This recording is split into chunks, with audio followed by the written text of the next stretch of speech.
Bem-vindos, bem-vindas. Hoje eu estava me perguntando e ponderando e lendo, pesquisando um pouquinho sobre esse nosso estado de consciência, né? Essa lucidez que você está assistindo esse vídeo, ponderando nas coisas que eu estou falando, argumentando mentalmente. É algo estranho. É algo estranho, né? É algo estranho. O pessoal mais materialista diz que essa consciência, esse estado de consciência lúcido, emerge do cérebro. A complexidade do nosso cérebro produz isso. Consequentemente, quando o cérebro falha, deixa de funcionar, esse estado de consciência some, né? Interessante. Muitas pesquisas estabeleceram correlações entre o estado cerebral e o estado de consciência. Tem muita pesquisa interessante sobre isso. Mas são relações, né? A nossa consciência, a nossa alma, ela está extremamente conectada com o cérebro físico, com o corpo físico. Então, alterações no corpo, alterações no cérebro, produzem alterações de consciência, naturalmente. E alterações de consciência produzem alterações no corpo também. Mas eu já tive dois tipos de experiência que me despertam a atenção, que me fazem ponderar. A primeira delas é a saída do corpo.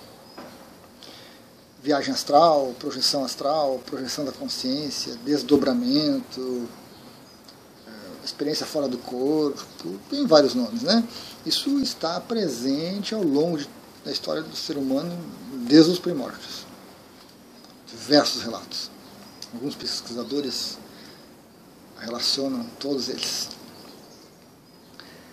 Nós temos o Robert Monroe, tem 3 livros dele lá no blog que são fundamentais sobre o assunto, uma visão lógica, racional, sem aquele misticismo ruim, sem religião. Excelente a visão dele, excelente. E temos algumas outras ligadas às religiões, ligadas às crenças e parciais na sua maioria.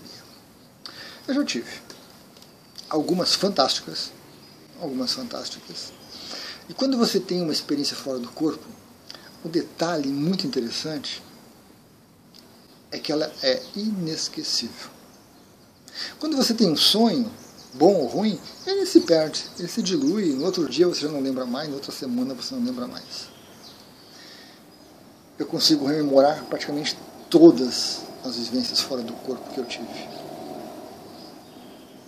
A riqueza de detalhes, as cores, as possibilidades, as dificuldades, é realmente alguma coisa fantástica.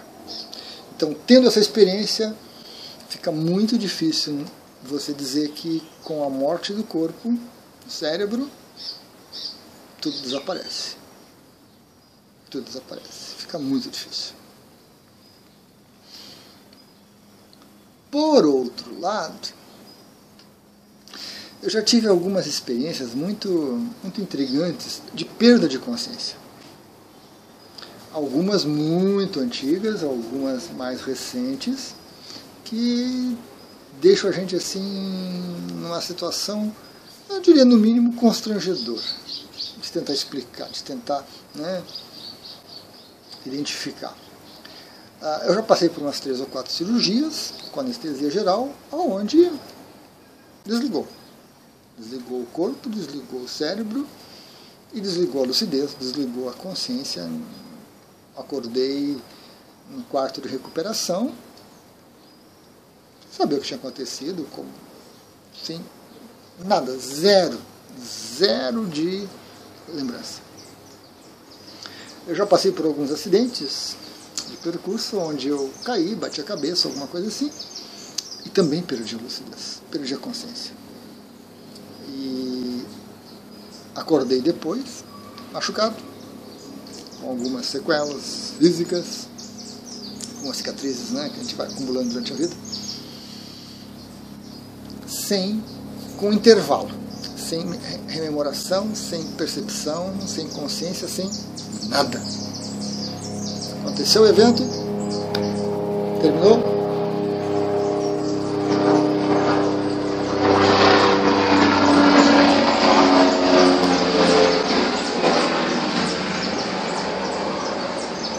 Pertinho isso.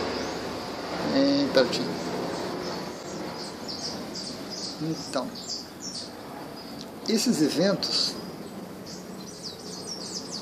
são intrigantes,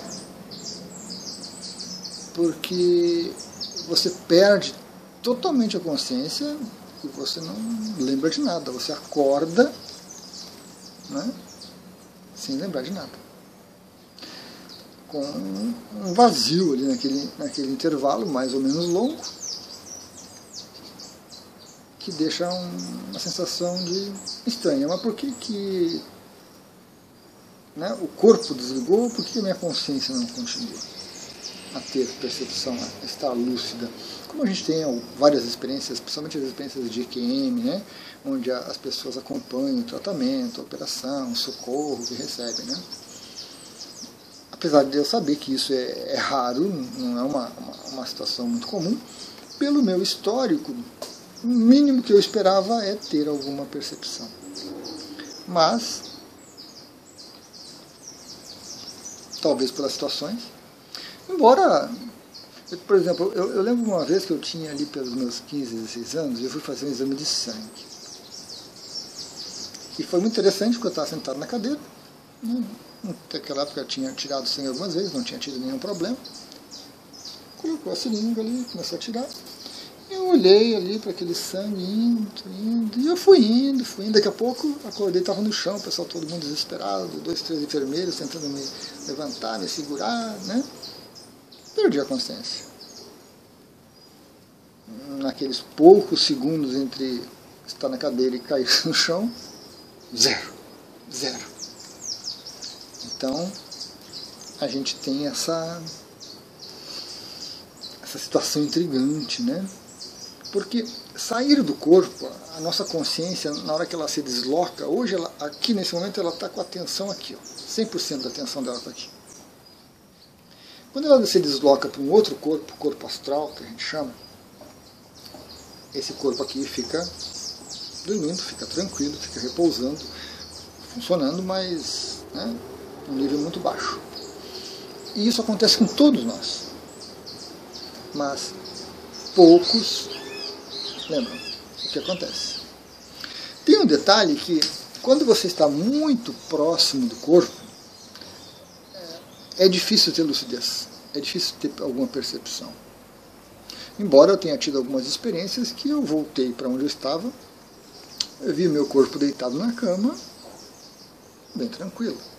Mas, em geral, é uma região turbulenta, né? A nossa aura, ela fica permeada de energias, de vontades, de desejos, e no mundo astral isso é muito rápido, muito forte. Então a gente perde um pouco de lucidez. Mas eu me questiono às vezes, embora não tenha dúvidas sobre essa continuidade da vida após a morte do corpo físico, eu me questiono um pouco por essa falta de percepção, né? Por esses intervalos de um imenso vazio. E depois a gente volta e a vida continua. Tem bastante literatura. Eu gosto muito do Wagner Borges, ele traz uma abordagem muito correta, muito ética, muito coerente, tem bastante material.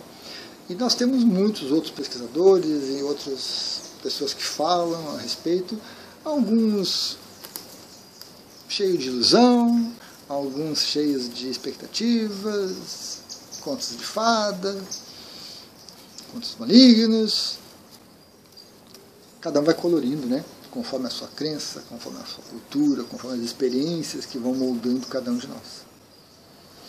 E isso acontece em todos os seres, né? Alguns mais, alguns menos.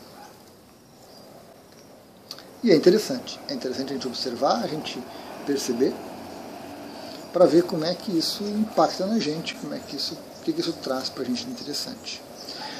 Há muito tempo eu desisti de tentar controlar, de fazer técnicas para maximizar, para potencializar e tudo mais. Desisti. Se a minha consciência, a minha alma quer que eu esteja lúcido, que eu lembre, que eu tenha vivência, que ela que providencie. Eu não vou me esforçar, não vou fazer o menor, não vou ter o menor trabalho e dedicação de querer controlar e desenvolver isso. Já tentei, os resultados foram ridículos, as técnicas foram ridículas, e então não vale a pena no meu entendimento. Mas tem centenas, milhares de técnicas por aí. Hoje eu continuo tendo, são ocasionais, sem controle, né? Às vezes trazem algum significado, às vezes não trazem significado nenhum, é apenas uma vivência lá fora. E aí eu vou seguindo, sempre observando, sempre atento a essas situações. Mas sem tentar ter esse controle, sem tentar desenvolver, né? Sem tentar querer aproveitar de alguma forma. Era isso, pessoal. Pequenas ponderações. Até a próxima.